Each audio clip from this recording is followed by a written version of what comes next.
On January 24, 2009, the enchanting Marta del Castillo Casanueva, born on July 19, 1991, vanished under mysterious circumstances in Seville, Andalusia, and is believed to have been tragically murdered. Her disappearance sent ripples through Spanish society, captivating the media's attention and stirring public sentiment. The primary suspect in this heart-wrenching case was her former boyfriend, Miguel Carcano Delgado, whose inconsistent statements regarding the location of her remains, including the Guadalquivir River, only deepened the intrigue surrounding the incident. On that fateful day, Marta was engaged in a lively online conversation with her friend, Silvia Fernandez, via Microsoft Messenger. She concluded their chat with a casual yet affectionate note, stating, "Fatty, I leave you because Mig is downstairs and I'm going to talk to him. I'll call you later and tell you about it. Love you." El Migue, as she affectionately referred to him, was a 19-year-old with whom she had been enjoying a brief romance for about a month. At approximately 5 p.m., Marta informed her family of her plans to spend the evening with friends before departing from her residence on Argentonio Street. When she failed to return home, her family grew concerned and attempted to reach her by phone, but to no avail. They subsequently reached out to her circle of friends, including Carcano and Samuel Benitez, who later became embroiled in the investigation. Carcano acknowledged having seen Marta that evening, but claimed he left her near her apartment around 9:30 p.m. Marta's mother, sensing something amiss, warned Carcano that she would involve the police if her daughter did not return. The family's suspicions intensified when Carcano abruptly relocated to the nearby town of Camas, opting to stay with a new girlfriend, a mere 14-year-old named Rocio PG, rather than participating in the search for Marta.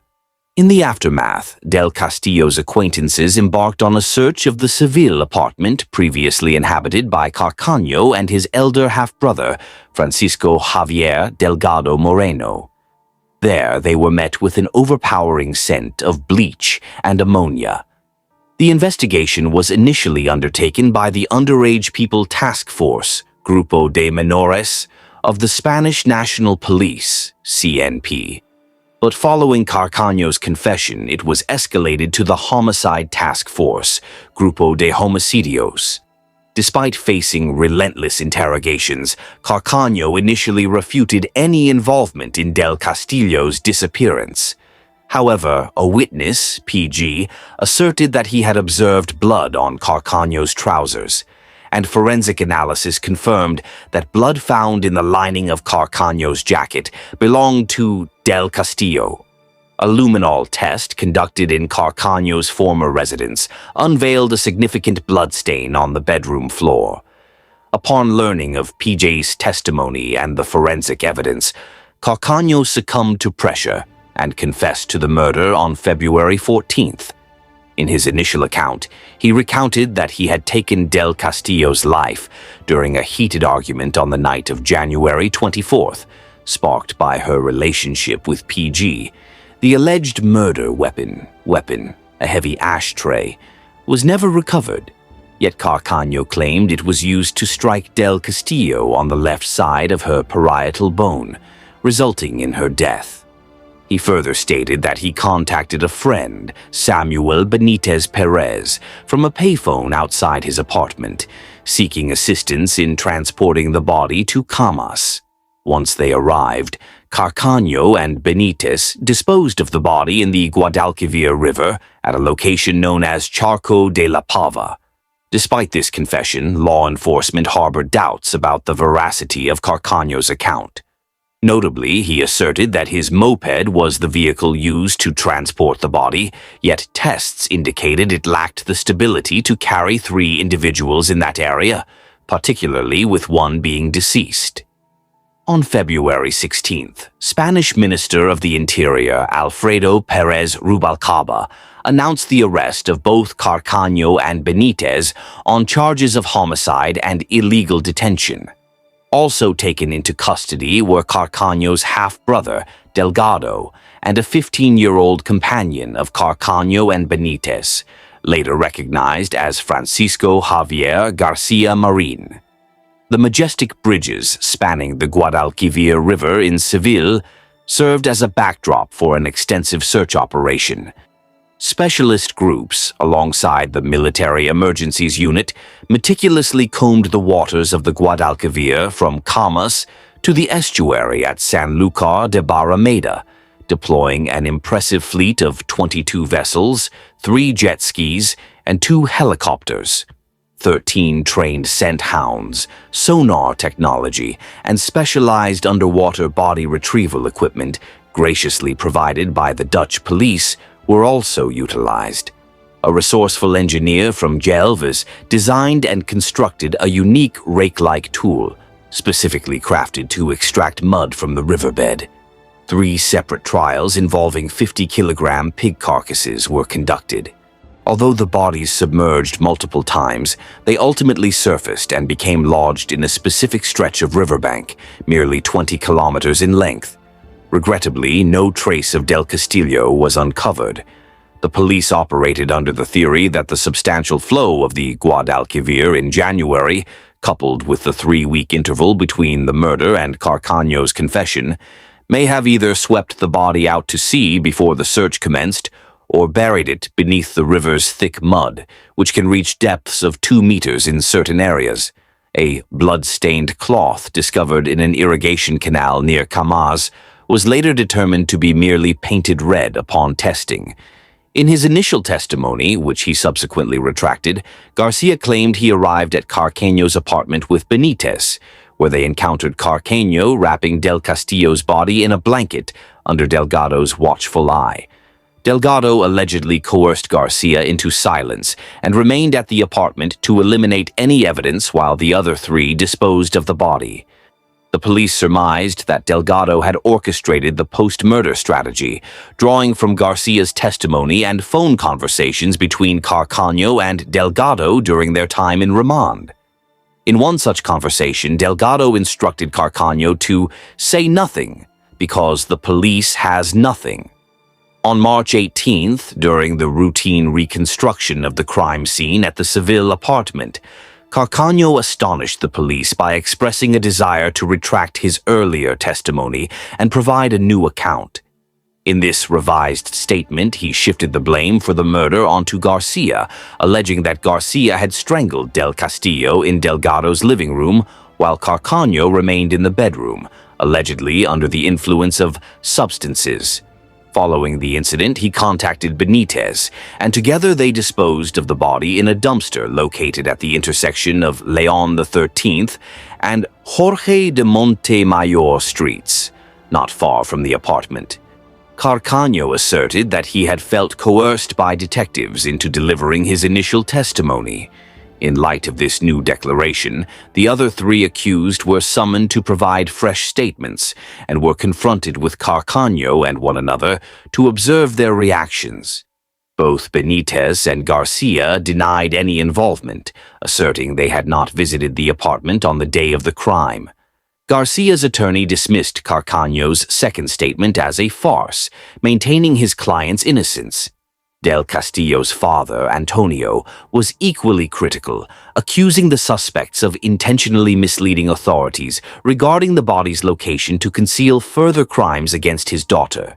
He speculated that his daughter may have been cremated in an incinerator where PG's father had previously worked. In response to Carcano's new testimony, the search team was redirected from the river to the Monte Marta Cónica landfill near Alcalá de Guadaira, where the refuse from Seville is processed. On March 19th, faced with the implausibility of the crime reconstruction at the Seville apartment, Carcano sought to retract once more and provide yet another statement before the examining magistrate. This time, he claimed to have been drinking, smoking, and using drugs with Del Castillo and Garcia in the apartment. In this account, it is reported that 2 men attempted to engage in sexual acts with Del Castillo. When she resisted, they physically assaulted her and took her to a bedroom, where Carcano and Garcia alternated in raping her. Following this, they bound her to the bed using insulating tape and a cord from a heart monitor. Carcano struck her with sufficient force to cause bleeding, and together they strangled her. The body was concealed with 2 trash bags, transported out of the apartment on a wheelchair that had belonged to Carcano's late mother, and discarded in a dumpster, while Garcia disposed of the knife in a sewer.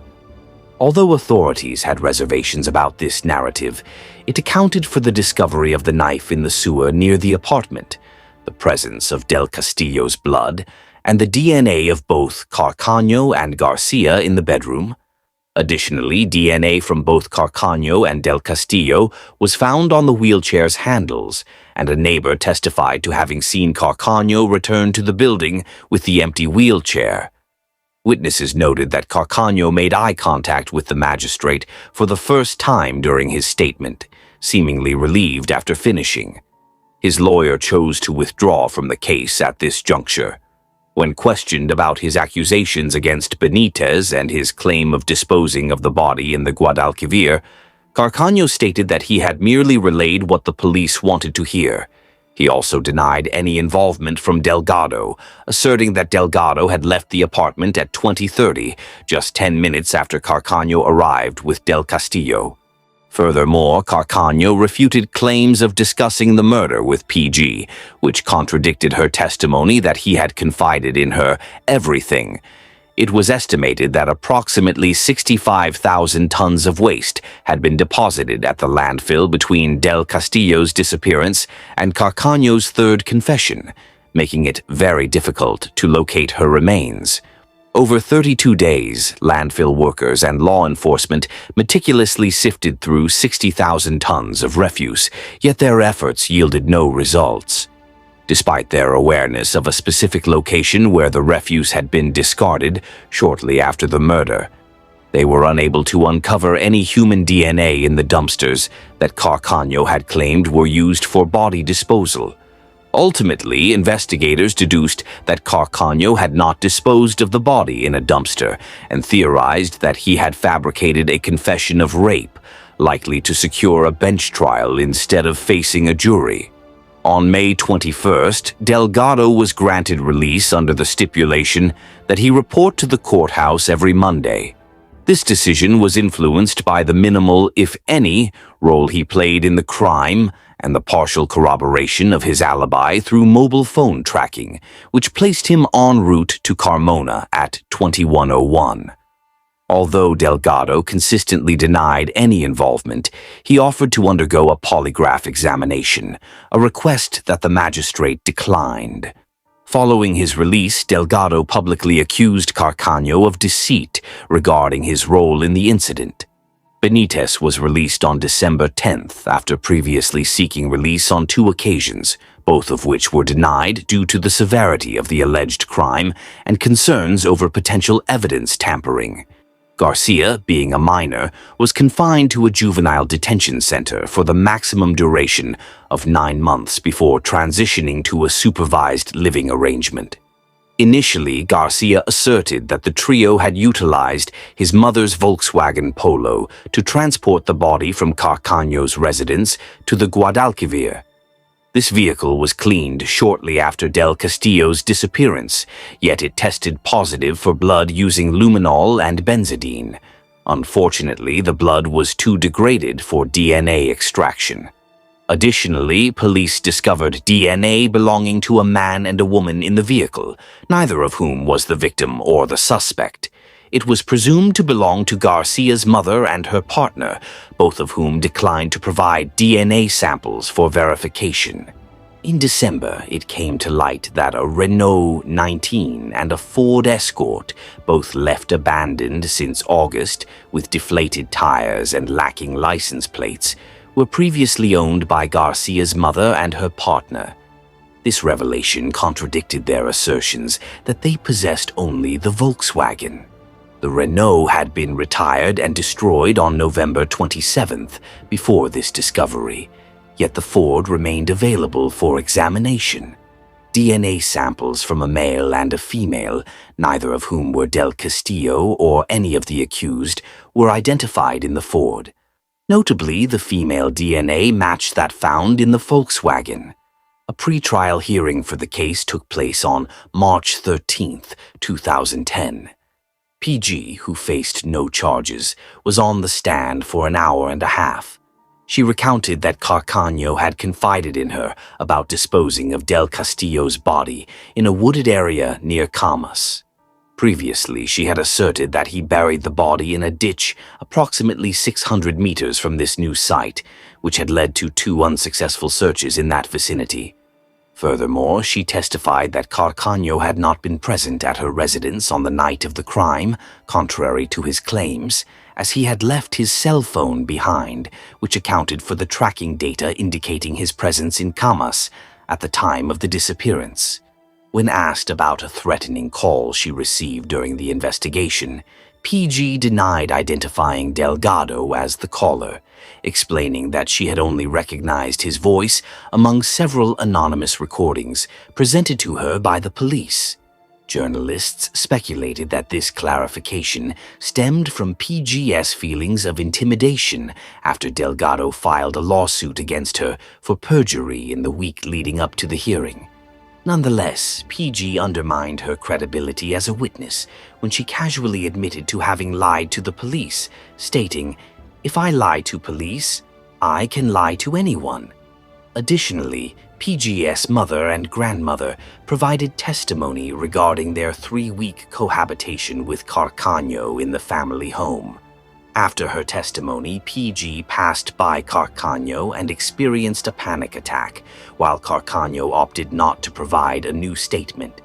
The judge posed a solitary inquiry to him, specifically concerning the whereabouts of Del Castillo's remains. Carcano, with a bowed head, replied, "I don't know."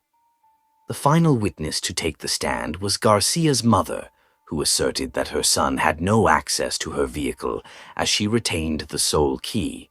The initial trial, overseen by Judge Francisco de Assis Molina, commenced on April 12, 2010. Carcano faced charges of 2 counts of rape, 1 count of murder, 1 count of crimes against moral integrity, and 1 count of corpse desecration. Delgado, along with his girlfriend Maria Garcia Mendaro and Benitez, were each charged with concealing a crime, desecrating a corpse, and committing acts against moral integrity, with Delgado facing an additional charge for making threats. The prosecution's narrative of the crime largely aligned with Carcano's 3rd account of events, differing only in the assertion that Delgado and Maria had visited the apartment after Benitez and were implicated in the body's disposal.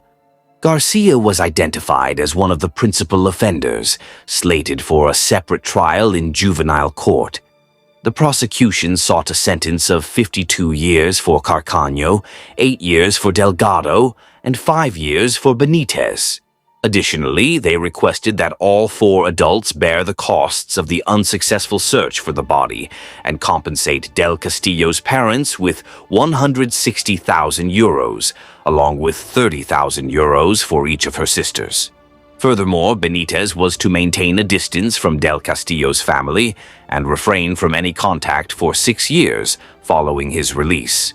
On February 1, 2011, Carcano took the stand once more, asserting that Del Castillo had not been raped, that he had killed her alone with an ashtray, and that he remained in the apartment to cleanse the crime scene while Benitez and Garcia disposed of the body in the Guadalquivir.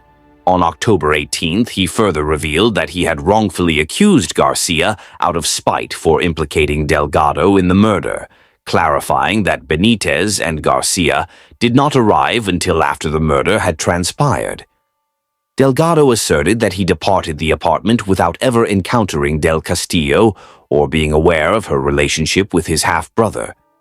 He noted that Carcano's bedroom door was closed upon his exit, and he did not peer inside. He maintained that he was in the company of his ex-wife and daughter from 9 p.m. to 11:30 p.m., spent time at his pub until 2 a.m., and then at a bar until 4 a.m. at which point he called Garcia to gain entry to the apartment. He categorically denied any threats or knowledge of Del Castillo's whereabouts, yet he declined to clarify his statement.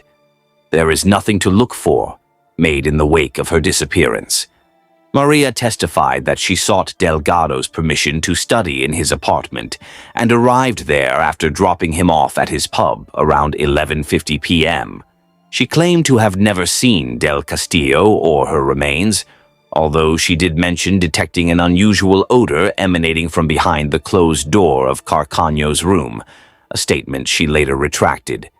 She dismissed allegations that her testimony was crafted to create an alibi for Delgado. Benitez testified that he had never been to the apartment and had no connection to the crime, attributing his initial confession to coercive police tactics. Garcia, already serving a conviction from his trial, appeared as a witness in the main trial on October 26th, asserting ignorance regarding Del Castillo's body and claiming that his earlier confessions were coerced under threats to implicate his mother and other family members.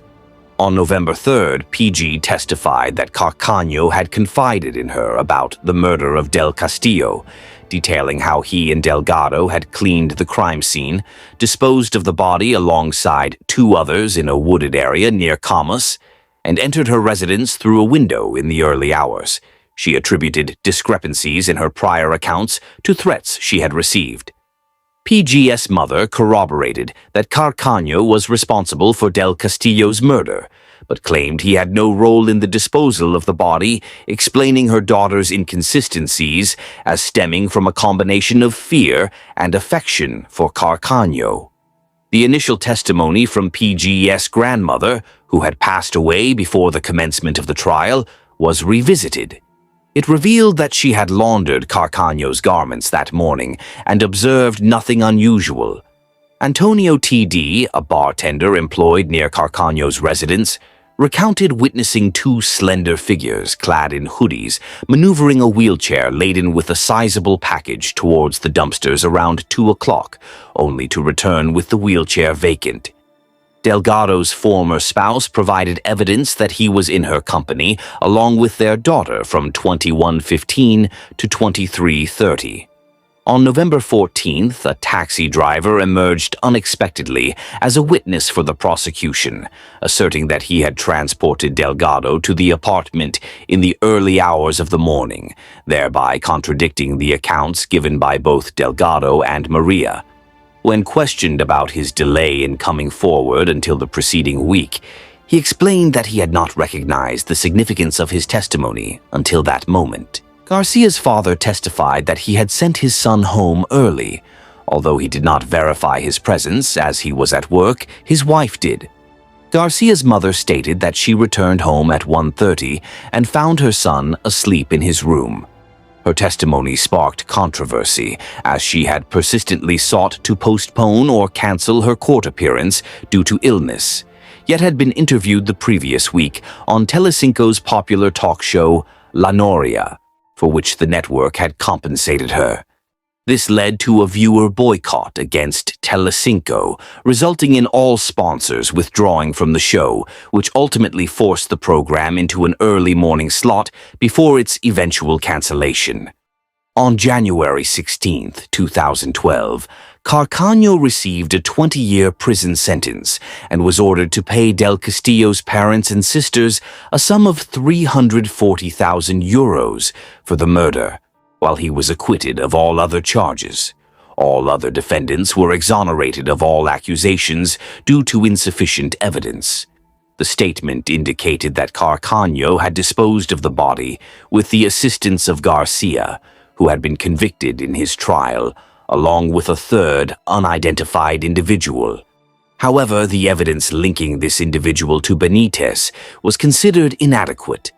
Garcia's trial commenced on January 24, 2011, presided over by Judge Alejandro Villan. He faced serious charges, including rape, murder, and a violation of moral integrity for obstructing Del Castillo's funeral arrangements. Garcia maintained his innocence, asserting ignorance regarding the body's whereabouts and attributing his 4 prior confessions to coercive police tactics. Witnesses called to testify included Carcano, Delgado, Benitez, and Maria, while Garcia's father opted not to take the stand. The prosecution sought a 6-year term in a juvenile detention facility, with 3 years under supervised release, alongside a fine of €616,319 to cover the costs of the failed search for Del Castillo's remains. On March 24, 2011, Garcia was convicted of concealment, receiving a sentence of 3 years in a juvenile detention center and 1 month of supervised release. The ruling allowed for his previous time served to count towards his sentence, enabling his release in under a year. He was acquitted of the charges of rape and murder and was not held responsible for the expenses related to the search for the body. This verdict sparked controversy, as it hinged on Carcano being identified as the primary perpetrator, a claim that had yet to be substantiated since Carcano's trial was still ongoing. Highlighting inconsistencies and illogical conclusions in the initial ruling, the prosecution sought to have Carcano's sentence overturned by the Supreme Court of Spain and to initiate a new trial. This request was denied, and the original verdicts were upheld, although Carcano's sentence was modified in light of his inconsistent statements regarding the murder, which were deemed to exceed his right against self-incrimination. The actions in question inflicted unwarranted anguish upon the family of Del Castillo, representing a profound violation of moral integrity.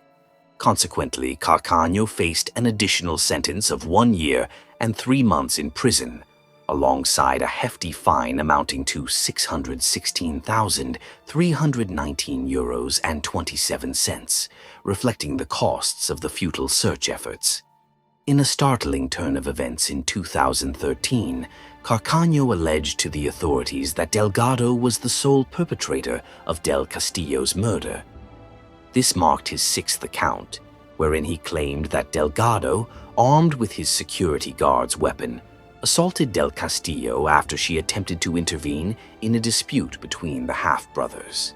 They purportedly buried her remains together on a farm in La Rinconada, known as La Mahaloba, returning a day later to conceal the body with lime. When questioned about his previous silence, Carcano cited fear of Delgado as the reason. The prosecution dismissed his narrative as implausible, and journalists drew unsettling comparisons to the 1983 murders of Lassa and Zabala by the paramilitary group Grupos Antiterroristas de Liberación. Following a renewed interrogation of Delgado, the judge exonerated him and criticized the police for interrogating Carcano regarding a crime for which he had already been convicted. Despite widespread skepticism, a search of La Mahaloba months later yielded no evidence of a body. In 2014, further search operations were conducted at an illegal dump site near the route Carcano claimed to have taken between Seville and Camas, close to the riverbank where he initially stated he discarded Del Castillo's body. This new site was considered promising based on the results of a P300 study conducted on Carcano during his hospitalization in Zaragoza. Although human bone fragments were discovered, they were determined to belong to 3 or more individuals who had perished between 100 and 200 years prior. Carcano maintained his latest confession in court, asserting that Del Castillo's body remained in La Mahaloba, expressing confusion as to why the police were searching the dump. In 2015, Del Castillo's father extended an offer of €18,000 to Carcano, contingent upon his revealing the precise location of the body. This proposal came with the assurance that no further charges would be pursued against him, allowing Carcano the freedom to utilize the funds in Seville or any destination of his choosing post-incarceration. However, Carcano declined the offer, asserting that it would not compensate him. On September 7, 2015, Antena 3's Espejo Público featured an interview with an individual using the alias Oscar, who claimed to be a police consultant. He alleged that he had embedded himself within Garcia's social circle for 2.5 years, amassing 600 hours of recorded conversations. According to this source, when Carcano and Garcia transported Del Castillo's body in a wheelchair, they did not dispose of it in a dumpster or the river, as previously stated, but rather took it to a secondary apartment where it was dismembered with the assistance of a non-Spanish associate of Carcano. The remains were then removed in various bags, the whereabouts of which Carcano was unaware, thus elucidating his inability to accurately identify the body's location. The same informant claimed that Garcia's family exhibited no sorrow or empathy towards Del Castillo's family, even mocking the futile search for the body and contemplating an assault on Del Castillo's mother and grandfather. On October 29th, the investigating magistrate deemed the tapes as potential evidence. Selected excerpts were aired on Espejo Público, disclosing that Garcia's mother had aided in fabricating an alibi for her son, expressed concern over the possibility of him having raped Del Castillo, and feared that Garcia's father might jeopardize his son's defense through excessive conversation. Oscar further suggested that Garcia's mother may have participated in the body's disposal by providing her vehicle, emphasizing Garcia's desire to shield his mother and asserting that he possessed evidence of Delgado's involvement in the murder. In January 2016, law enforcement publicly identified Oscar as Pablo Bonilla R., a known criminal among numerous individuals attempting to infiltrate the case. It was categorically stated that he had never served in any capacity with the police, and the recordings were dismissed as fabrications. These disclosures emerged during a trial involving Garcia's parents and Bonilla, the latter facing charges for violating a restraining order that prohibited Garcia from coming within 50 kilometers of Seville. Bonilla, who was accused of driving the vehicle used by Garcia and his family to reach Seville, asserted that he had informed the police of their plans, claiming that law enforcement instructed him to bring them to the checkpoint where they were subsequently apprehended. However, Bonilla's assertions were disregarded, and all three defendants were levied with minor fines. On March 16, 2016, the Del Castillo family initiated a lawsuit against Garcia and his parents for perjury during the principal trial, which occurred when Garcia had already reached adulthood and was thus legally accountable. They presented as evidence various witness testimonies, discredited recordings, and televised statements from the parents admitting to fabricating an alibi for their son. Garcia's family refuted the authenticity of the tapes, labeling them as both counterfeit and unlawfully obtained, and they declined to provide testimony in the subsequent trial. On February 7, 2017, Judge Molina mandated a renewed search in a segment of the Guadalquivir River, following a report commissioned by Del Castillo's father. This location, a mere 10-minute stroll from Carcano's previous residence, was pinpointed as a probable site for body disposal by criminologist Ignacio Abad and geophysicist Luis Avial, who employed georadar technology to identify 16 exogen points on the riverbed that could potentially harbor the remains. This area aligned with the account of a nurse from the Virgen Macarena University Hospital, who reported witnessing 3 men clad in black hoodies maneuvering a wheelchair. Upon halting, a couple approached the very little one and engaged him in conversation. The search concluded on February 24th, yielding only unrelated items. On that same day, Del Castillo's father had an encounter with Carcano at the Herrera de la Mancha prison. Carcano asserted that he was unaware of the whereabouts of her remains, attributing the act of disposal to Delgado. He elaborated that Delgado allegedly transported the body in the vehicle of his former spouse and subsequently interred it on a farm in La Algaba. Furthermore, he suggested that Delgado might have exhumed the body later and relocated it to another site. Carcano also contended that he was coerced by Delgado into assisting with the body's disposal, insisting that his involvement was minimal and that he escaped at the earliest opportunity. Regarding his inconsistent accounts of the murder, he maintained that he consistently adhered to the counsel of his half-brother. In June 2001, the tranquil town of Essex, England, was thrust into a chilling enigma following the disappearance of a cherished teenager. Danielle Sarah Jones, born on October 16, 1985 in East Tilbury, was known for her radiant smile and compassionate nature, traits that endeared her to all who knew her. However, on the fateful morning of June 18, 2001, as she embarked on her routine walk to the bus stop, her life took a tragic turn. The search for Danielle's whereabouts became an extensive operation, with Essex police mobilizing an impressive force of over 900 officers and support staff, scouring more than 1,500 sites in a desperate attempt to find her. The community of East Tilbury united in solidarity with her family, providing unwavering support and joining the search efforts. Flyers adorned with Danielle's image were disseminated widely, and heartfelt vigils were organized to keep her story alive in the hearts of many.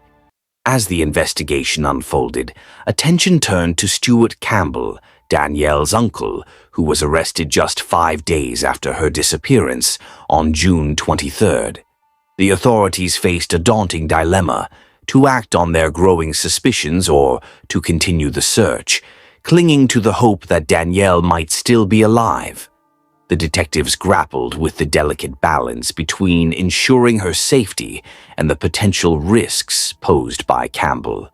The media fervently covered Danielle's case, capturing the nation's attention and ensuring her plight remained in the public consciousness. As the investigation progressed, a somber realization emerged. Police became increasingly convinced that Danielle had met a tragic fate, even within the first 2 months of her mysterious disappearance. Nearly 2 months later, on August 17th, authorities took Campbell into custody once more, this time under the grave suspicion of murder, bolstered by compelling evidence indicating that Danielle was likely no longer alive. A police superintendent conveyed to the BBC that Campbell had formed a relationship with Danielle that was undoubtedly inappropriate and likely illegal. The circumstances were alarming, as it became evident that Danielle had sought to distance herself from her uncle, yet Campbell had thwarted her attempts. By November 14, 2001, the Crown Prosecution Service determined that sufficient evidence existed to charge Campbell with murder, despite the disquieting fact that Danielle's remains had not yet been located. The following year, on March 15, 2002, a body was unearthed at a cement works in an industrial sector of Northfleet, Kent. Speculation swirled that the remains might belong to Danielle, but those hopes were swiftly extinguished when the body was confirmed to be that of Hannah Williams, a schoolgirl from Dartford, Kent. The case lingered as a chilling enigma, prompting authorities to persist in their inquiries into Campbell's role in Danielle's disappearance. On October 14th, Campbell's trial commenced under the watchful eye of Mr. Justice McKinnon and a jury, following an extensive 11-month period of remand. Witness accounts revealed that Danielle had been spotted engaging in conversation with a man in a blue Ford Transit van, which bore a striking resemblance to Campbell's vehicle, placing him in the area during a crucial moment. Blood-stained stockings were discovered in the loft of Campbell's residence, containing DNA that matched both him and Danielle. Furthermore, lip gloss belonging to Danielle was found within Campbell's abode, further entangling him in her mysterious vanishing. A diary kept by Campbell unveiled his disturbing fixation on teenage girls, alongside testimonies suggesting he had coerced young girls into posing for explicit photographs. The troubling behavior exhibited by Campbell painted a chilling picture of his intentions, prompting serious inquiries into the depth of his sway over Danielle. A pivotal element of the prosecution's case was a text message that Campbell alleged Danielle had sent him, filled with expressions of gratitude and affection. Yet, how the message was crafted raised significant concerns. It was composed entirely in uppercase letters, a stark deviation from Danielle's usual lowercase style. Further scrutiny through mobile switching center records dismantled Campbell's alibi, which claimed he was at a DIY store a half-hour away in Raleigh.